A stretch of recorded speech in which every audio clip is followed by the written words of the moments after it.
Chapter 47, London Opera 1851, by Charles Dickens. The sixth annual dinner of the General Theatrical Fund was held at the London Tavern on the above date. Mr. Charles Dickens occupied the chair, and in giving the toast of the evening said, "I have so often had the satisfaction of bearing my testimony, in this place, to the usefulness of the excellent institution in whose behalf we are assembled, that I should be really sensible of the disadvantage of having now nothing to say in proposing the toast you all anticipate, if I were not well assured that there is really nothing which needs be said. I have to appeal to you on the old grounds, and no ingenuity of mine could render those grounds of greater weight than they have hitherto successfully proved to you. Although the General Theatrical Fund Association, unlike many other public societies and endowments, is represented by no building, whether of stone or brick or glass, like that astonishing evidence of the skill and energy of my friend Mr. Paxton, which all the world is now called upon to admire, and the great merit of which, as you learn from the best authorities, is that it ought to have fallen down long before it was built, and yet that it would by no means consent to doing so. Although, I say, this association possesses no architectural home, it is nevertheless as plain a fact, rests on as solid a foundation, and carries as erect a front, as any building in the world. And the best and the utmost that its exponent and its advocate can do, standing here, is to point it out to those who gather round it, and to say, judge for yourselves. It may not, however, be improper for me to suggest to that portion of the company whose previous acquaintance with it may have been limited, what it is not.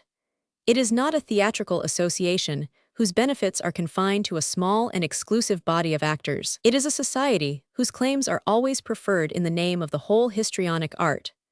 It is not a theatrical association adapted to a state of theatrical things entirely past and gone, and no more suited to present theatrical requirements than a string of pack horses would be suited to the conveyance of traffic between London and Birmingham. It is not a rich old gentleman, with the gout in his vitals, brushed and got up once a year to look as vigorous as possible, and brought out for a public airing by the few survivors of a large family of nephews and nieces, who afterwards double-lock the street door upon the poor relations. It is not a theatrical association, which insists that no actor can share its bounty who has not walked so many years on those boards where the English tongue is never heard, between the little bars of music in an aviary of singing birds, to which the unwieldy swan of Avon is never admitted, that bounty which was gathered in the name, and for the elevation of an all-embracing art. No, if there be such things, this thing is not of that kind. This is a theatrical association, expressly adapted to the wants and to the means of the whole theatrical profession all over England. It is a society in which the word exclusiveness is wholly unknown. It is a society which includes every actor, whether he be Benedict or Hamlet or the Ghost or the Bandit or the Court Physician, or in the one person the whole king's army. He may do the light business, or the heavy, or the comic, or the eccentric. He may be the captain who courts the young lady, whose uncle still unaccountably persists in dressing himself in a costume 100 years older than his time. Or he may be the young lady's brother in the white gloves and inexpressibles, whose duty in the family appears to be to listen to the female members of it whenever they sing, and to shake hands with everybody between all the verses. Or he may be the baron who gives the fête, and who sits uneasily on the sofa under a canopy with the baroness while the fête is going on. Or he may be the peasant at the fête who comes on the stage to swell the drinking chorus, and who, it may be observed, always turns his glass upside down before he begins to drink out of it. Or he may be the clown who takes away the doorstep of the house where the evening party is going on.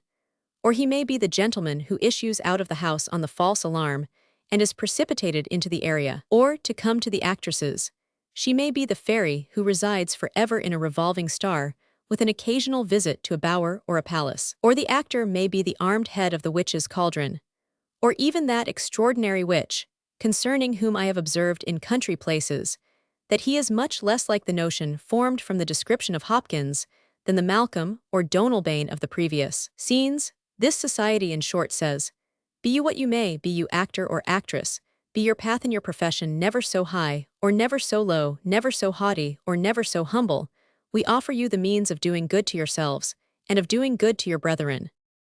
This society is essentially a provident institution, appealing to a class of men to take care of their own interests, and giving a continuous security only in return for a continuous sacrifice and effort. The actor by the means of this society obtains his own right to no man's wrong, and when, in old age or in disastrous times, he makes his claim on the institution, he is enabled to say, "I am neither a beggar nor a suppliant. I am but reaping what I sowed long ago." And therefore it is that I cannot hold out to you that, in assisting this fund, you are doing an act of charity in the common acceptation of that phrase. Of all the abuses of that much abused term, none have more raised my indignation than what I have heard in this room in past times, in reference to this institution. I say, if you help this institution, you will be helping the wagoner who has resolutely put his own shoulder to the wheel, and who has not stuck idle in the mud. In giving this aid, you will be doing an act of justice, and you will be performing an act of gratitude. And this is what I solicit from you. But I will not so far wrong those who are struggling manfully for their own independence as to pretend to entreat from you an act of charity. I have used the word gratitude, and let any man ask his own heart, and confess if he have not some grateful acknowledgments for the actor's art, not peculiarly because it is a profession often pursued, and as it were marked by poverty and misfortune, for other callings, God knows, have their distresses, nor because the actor has sometimes to come from scenes of sickness, of suffering, aye, even of death itself, to play his part before us. For all of us in our spheres have as often to do violence to our feelings and to hide our hearts in fighting this great battle of life, and in discharging our duties and responsibilities. But the art of the actor excites reflections, somber or grotesque, awful or humorous, which we are all familiar with. If any man were to tell me that he denied his acknowledgments to the stage, I would simply put to him one question: whether he remembered his first play. If you, gentlemen, will but carry back your recollection to that great night, and call to mind the bright and harmless world which then opened to your view, we shall, I think, hear favorably of the effect upon your liberality on this occasion from our secretary. This is the 6th year of meetings of this kind, the 6th time we have had this fine child down after dinner. His nurse, a very worthy person of the name of Buckstone, who has an excellent character from several places, will presently report to you that his chest is perfectly sound, and that his general health is in the most thriving condition. Long may it be so. Long may it thrive and grow. Long may we meet. It is my sincere wish to exchange our congratulations on its prosperity, and longer than the line of Banquo may be that line of figures which, as its patriotic share in the national debt, a century hence shall be stated by the Governor and Company of the Bank of England.